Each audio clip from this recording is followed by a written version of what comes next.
Enisaochanao Jeso malalo Chachizao futona mamizao Yanaranai antunguchao Izahai izay pianachao Kuambitenenare Jeso malalo Izahai iainucharanao Kahirote nyavyaminao Itoetrapetsaka wampunaya Kuambitenenare Jeso malalo Izahai iainucharanao Kahirote nyavyaminao Itoetrapetsaka wampunaya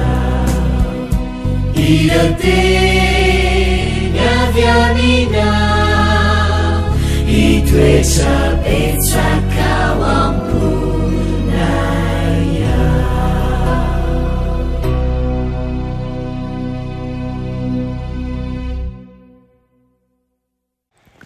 Fahaly-miarabantsika tsirairay avy indray tonga eto amin'ny fandraisana ny lesona ho an'ny tanora zokiny isika amin'ity alahady ity. Manoana ny fahasoavan'ny tompo aminao koa izay manaraka tsy tapaka an'izao fandarana izao ny irina dia hitombo hery ane isika mandinika ny tenin'Andriamanitra. Lohandirantsika ny amin'ny lesona anio dia hivavaka isika. Ianay tsara indrezan'ny lanitra mbola verimpisoaranao izay ny amin'ny fitahinao sy tantananao. Saotra tompo satria noho ny amin'ny fitiavanao no mbola maheto anay, tsy mahalany ritra anay ary ihany koa ny fahasoavanao izay mbola omenao anay maimaim-poana. Irinay tokoa izany mba hitondra vokatsoa amin'ny fiainanay, atsapanay indrindrandrindra fa lehibe ny fahasoavanao. Miasamy tsirairay avy aminay ianao ary aoka ny herinao no herinay. Anaran'i Jesosy, amen. Lohateny lesonantsika androany dia manao hoe mitafotafo. Tokony karaman'olona ray izay mandritra ny herintaona no laniany Maria ny fidianana fanomezana anankiray nanome fanehoana mialohan'ny fanasan'i Jesosy ny tongotra ireo mpianany ny nanasan'i Maria ny tongotra Jesosy ny tena ny torotoro no hitran'i Jesosy tao amin'ilay tavoara izay nisokafana. Ny rano raraka ho an'izao tontolo izao kanefa ny laviny maro no hitany tao amin'ilay menaka manitra nararaka. Maneho taratra ny fitiavan'i Kristy atsika ny fanoloran-tena lalina izay nananan'i Maria.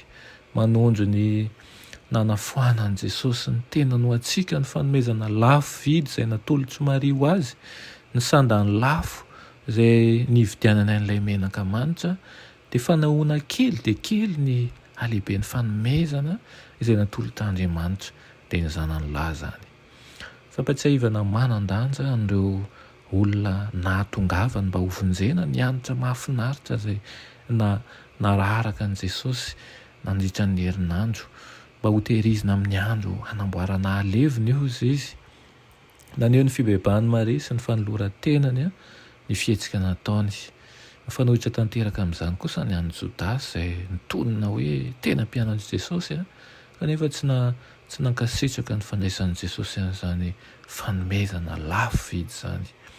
Mifanohitra tamin'ny fahalalan-tanan'i Maria koa ny fikotrehan-jatsy nataon'ireo lohan'ny mpisorana. Tsy hampahazo ireo intsony ny fahafatesan'i Jesosy fa niriny ihany koa ny hamony an'i Lazarosy. Mitohy ao amin'ny toe-javatra manaraka ny fisarahan-tsainan'ny vahoaka. Misy andiany vahiny tonga mba hankalazan'ny Paska izay nanomboka nitandahatra dia niantsoantso manao hoe hosana isaorana neny mpanjakan'i Israely.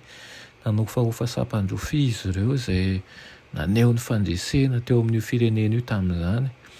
Na dia teo aza nefa ny fientanentanan'izy ireo dia diso ny vaovao azony mikasika ny mahampanjakan'i Jesosy sy izay ho toetra ny fandresena. Toy ny hoe namaly ny antsoantso mafy ny vahoaka milaza azy ho mpanjakan'i Israely Jesosy ilay nitaingana zanaporika. Tsy takatry ny vahoaka tamin'ny fahafenony ny toe-javatra na ireo mpianatra koa aza tsy natakatra an'izany.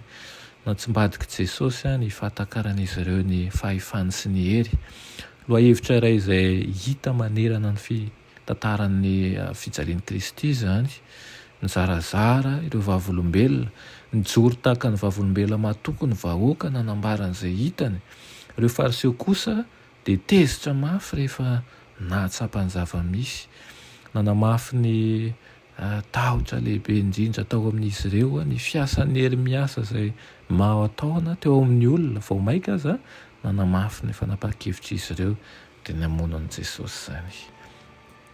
Raha fehezina ny lesinantsika androany dia ahitantsika toe-javatra maro tokoa ny amin'ny fifandraisana amin'i Jesosy, dia mizara roa zany, misy ireo izay toritory fo ary fony avokoa ny amin'ny manontolo ho an'i Jesosy, misy indray ireo izay na dia mahita ny fahamarinana aza dia mizerizery ny fony ary entiny amin'ny fiheveran'ny sainy ny amin'ny fiheveran'Andriamanitra. Ny riana dia mba tsy ho latsaka ao anatin'izany anie isika fa andeha ampanetretena raha-tsapa lalina, fa ny fomba ahafahana mandray ny famonjena dia avy amin'i Jesosy irery ihany. Amen. Ry Tompo-Andriamanitra, misaotra anao raha eo izay mbola manome an'izany fahamarinana izany aminay, dia aoka Tompo mba ovaova mandrakariva ny fiainanay, ahafahanay maka fanapa-kevitra tsara dia ny atoraka ao tongotrao tahaka ny Maria, ary ihany koa ny zavatra rehetra momba an'izao fiainana izao dia tsy hanan-danja aminay satria fantatray fa ianao ilay mpamonjy lehibe. Amin'ny anaran'i Jesosy. Amen.